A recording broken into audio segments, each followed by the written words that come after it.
Hello, আসসালামু আলাইকুম। সবাই কেমন আছেন? আল্লাহর অশেষ রহমতে আমি অনেক ভালো আছি।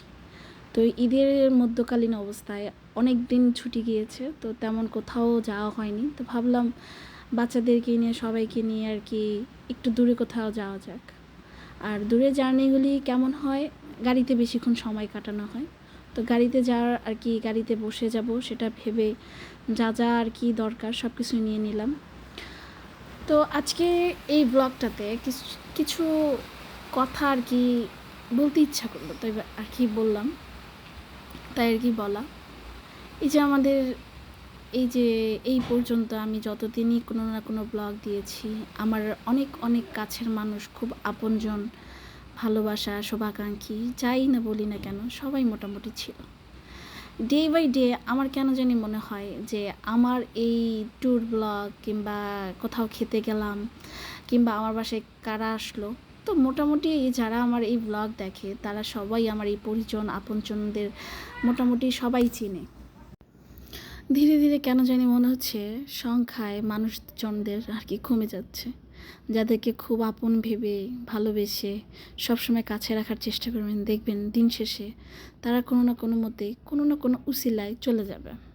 সেটা মানুষের বদনজর হোক কিংবা আপনার আপনজনদের নিজস্ব কোনো ব্যক্তিত্ব কিংবা তাদের অ্যাকচুয়ালি আপনি দেখবেন তাদের নিজস্ব কোনো প্রবলেম হোক কিংবা কোনো না কোনো হতে দেখবেন আস্তে আস্তে সব আপনজনই চেঞ্জ হতে থাকে। তো এই কথাগুলি বলার একটাই অর্থ, সেটা হচ্ছে যে আমরা যারা কাছে আছি কিংবা আপনজন হিসেবে একসাথে থাকতেছি, আসলে দিন শেষে দেখবেন আপনি একাই হয়ে যাবেন। আপনি দেখেন সারাদিন আমি যেমনটা করি, এই যে আজকে যে একটা প্ল্যান করলাম যে এই প্ল্যানে ঘুরতে যাব, কোথাও যাব, এই প্ল্যান করে দিন সবাইকে নিয়ে একসাথে বের করাটা আসলে খুব টাফ।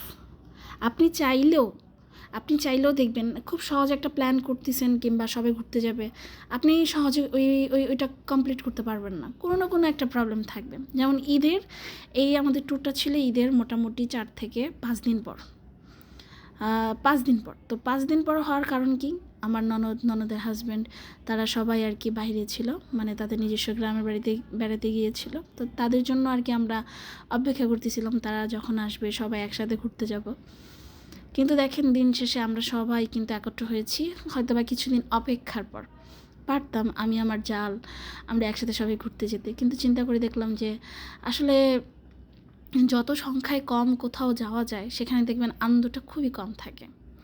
আর যারা আনন্দপ্রিয় মানুষ হয় তারা সব সময় সব শুভাকাঙ্ক্ষী কিংবা কাছের মানুষদের অপেক্ষায় থাকে, তারা কবে ওইখান থেকে আসবে, আসার পরে তাদেরকে নিয়ে আমরা একসাথে বের হতে পারবো, মানে এরকম একটা চিন্তা থাকবেই। আপনি চাইলেও তাদেরকে রেখে আসলে ঘুরতে যাবেন না, আপনার কাছে তৃপ্তি থাকবে না।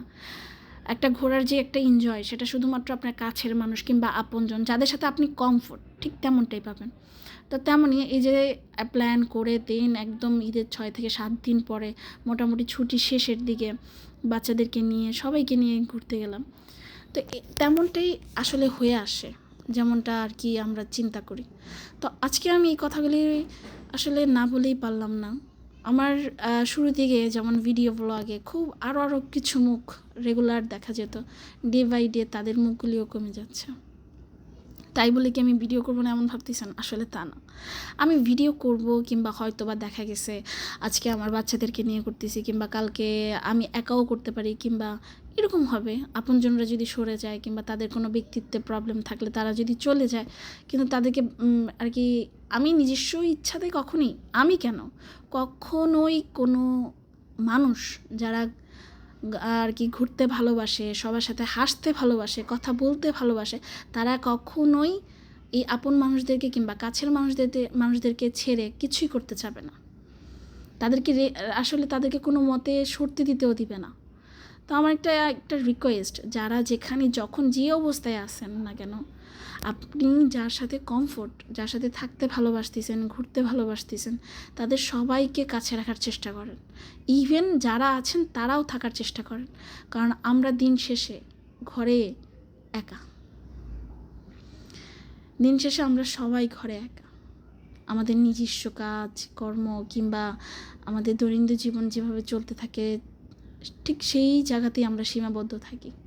হঠাৎ করে একটা ঘুরতে যাওয়া কিংবা বাসাতে সবাইকে দাওয়াত করে এনে খাওয়ানো, সবার সাথে হাসাহাসি করা, এটাতে যে কতটা নিজের শান্তি কিংবা নিজের স্ট্রেস কমে, এটা আসলে যারা করে তারাই জানে।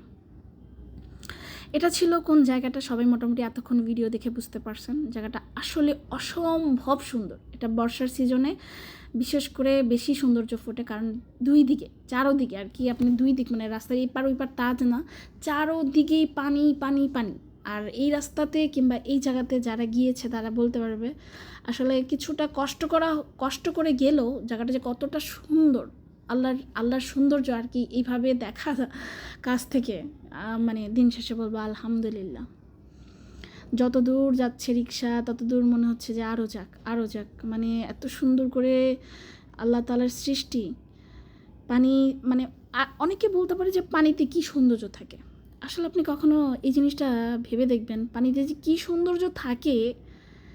যেমন আমরা আকাশের দিকে তাকিয়ে অনেক সময় সৌন্দর্য বের করি, ঠিক তেমনই পানির দিকে তাকিয়ে দেখেন পানির যে কী সৌন্দর্য। পানির সেই ঢেউ বলেন, পানির মানে এটা যেন একটা অন্যরকম স্নিগ্ধতা, অনেকক্ষণ তাকিয়ে থাকলে বিরক্ততা আসে না, ঠিক তেমনটাই। এই জায়গাটাতে আমরা সবাই এসেছিলাম, একসাথে গোসল করলাম, পানিতে নামলাম। মানে মাটি ছিল না, পায়ের নিচে ছিল বালু, তো বালুতে আর কি পাড়া দিতে তো শান্তিই লাগে। তো আমরা সবাই মোটামুটি গোসল করলাম, বাচ্চাদেরকে করালাম। হাফ কোমর পর্যন্ত পানি ছিল, তো বাচ্চাদেরকেও নামাতে আর কি তেমন একটা দ্বিধাদ্বন্দ্ব ছিল না। কিন্তু এই জায়গাটুকু রেখে যদি আমরা আরেকটু সামনে যাই তাহলে মোটামুটি অনেকটুকু পানিই থাকে। তো ভাবলাম যে গোসল তো করলাম, মানে আজরা আঞ্জুমের এদের যেন খুশির কোনো কমতি নেই। তারা তো চাইতেই ছিল যে এত গরমের মধ্যে কোনো না কোনো একটা জায়গায় তাদেরকে সুইমিংয়ে নিয়ে যাই, কিন্তু তারা যে এত মানে প্রাকৃতিক সুইমিং পাবে সেটা আর ভাবতে পারে নাই। কারণ আমাদের বাচ্চাদের আমরা যদি কখনো কোথাও পানিতে গোসল করানোর উদ্দেশ্যে নিয়ে যাই, তাহলে দেখা গেছে মানে মানুষ বানিয়েছে সেরকম একটা জায়গাতে গোসল করাতে নিতে হয়, কিংবা সুইমিংয়ের জন্য সাঁতার কাটা, পানিতে থাকবে অনেকক্ষণ সেরকম। কিন্তু ন্যাচারালি এই জায়গাটা আসলে অসম্ভব সুন্দর ছিল। আজকের ভিডিও এতটুকুই। আল্লাহ হাফিজ। সবাই আমার জন্য দোয়া করবেন।